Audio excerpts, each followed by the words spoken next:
Hello, and welcome to another episode of Dustin and Eric Podcast Show, brought to you by Mimosa Networks. Hi, I'm Dustin. I'm Eric. And today we're part 2 in Vegas at the China Poblano and Cosmopolitan. I've got Tyler Booth here from Stephouse Networks and Kent Urwiller from Prairie Hills Wireless. Thanks, guys, for being here. Appreciate it.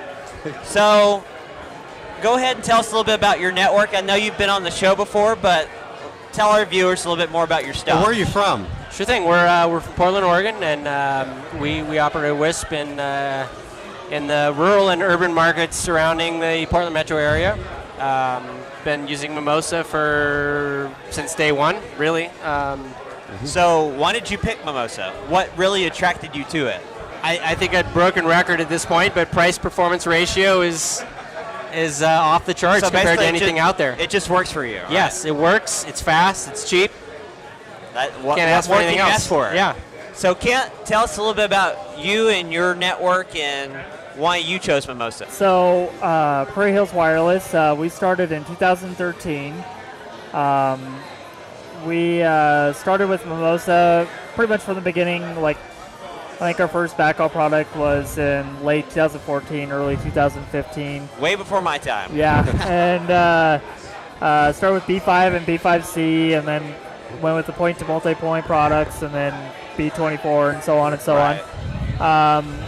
We pretty much went with Mimosa because of the price and the price per meg, because we do and the split channels you could do with backhaul products and everything. Yeah. So I have a similar story. I was at a WISP before I came here, and we baited Mimosa B5C, and it was just so much cheaper, so much easier to deploy, and so much more bandwidth. And it was just you couldn't pick anything else. That was what you needed to do. You couldn't get a better ROI with that. So today we unveiled the C5X, and on camera here you might not be able to see it very well. We've got a couple of videos out that you might be able to see it better on. But so how does this change your guys' deployments? Does this help you guys with the cheap price of $59 just Absolutely. for this thing? Yeah. How does that help you? I mean, it's going to be at least half the cost of what we're looking at with the C5C with third-party antennas. So absolutely, it's going to be a game changer in terms of cost. So this thing does 4.9 to 6.4, and we know within the next 12 to 18 months that 6.4 is going to be available. Does that change how you're going to deploy things, or does that help you? It's going to be, from my standpoint, I think it's a wait-and-see kind of thing. We're in a very urban market. There's a lot of 6 gig licensed links in our market. I had this conversation with Jamie. I said, honestly, we have not gotten a single 6 gig license we've applied for because it's just not available in any of the places we have. But with that said, that's been on large towers, very busy tower farms that just don't have a lot of spectrum available. It's everybody else is up there because it's a good spot. Right.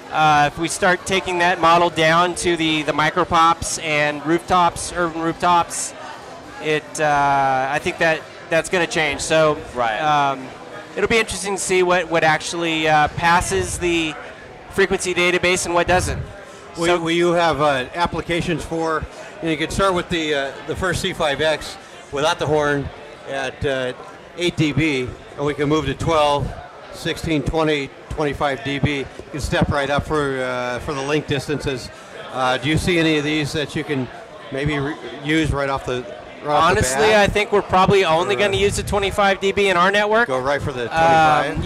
It's all we deploy right now is the 30 dB with C5C. I can step down 5 dB at still a considerable amount of places and still maintain the kind of signal-noise ratio we need, but much lower than that. We don't use a lot of C5s in general. Right. So this would be a good option. It's kind of versatile. Yeah. But no, I think we're excited. I think that the 25 is going to fit nicely in our product lineup. What's the price point on this guy? This is $59 by itself. 59, yeah. So Kent, you're more rural. Yeah. Does this help you at all? Oh yeah, still. Especially with the 6 gig that you mentioned.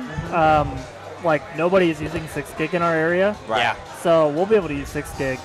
more Yeah, it's going to be likely. great for you Stop, guys. Yeah. stop making this guy jealous. I know. I'm sorry. We can't use any of the fun frequencies. We can't use 365, 2.5 license. Not going to happen. But yeah, No. in town in Ravenna, we have like, I don't know, pretty much almost every single resident on our service. But for the people that we do connect, like, we have some of our micropops that are so close that we'll probably actually just be able to use this guy here, and it'd be way cheaper Right. than buying like a C5 or something.